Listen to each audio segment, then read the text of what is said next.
Salute a tutti coloro che hanno organizzato, sostenuto e a tutti coloro che hanno partecipato al premio Divock giunto alla sua seconda edizione. È un premio, come ormai tutti sanno, dedicato soltanto a chi non si sia sottoposto al siero sperimentale imposto in Italia con un ricatto che non ha pari in tutto il resto del mondo. Avere resistito in Italia a questo ricatto e a queste imposizioni è un esempio per tutto il mondo, un esempio di cittadinanza responsabile, consapevole, capace di rischiare per difendere la dignità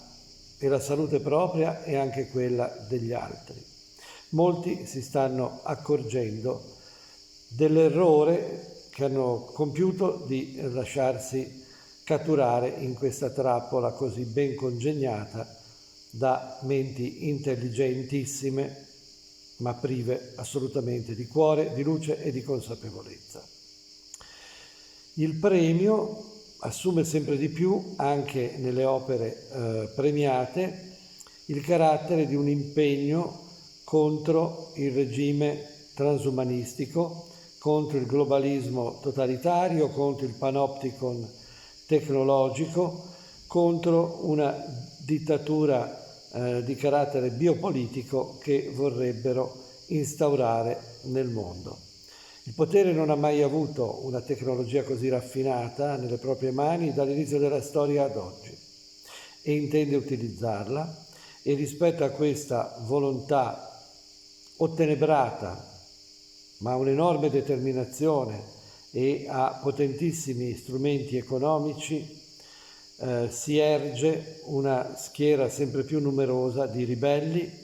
che hanno capito che qui è in gioco il destino stesso della natura umana, oltre che la libertà, oltre che i diritti civili.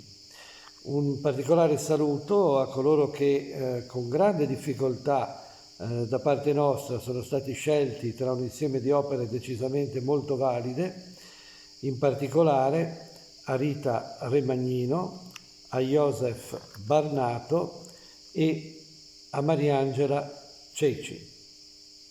Vi saluto dunque, vi auguro il buon lavoro e andiamo avanti in questa luminosa battaglia.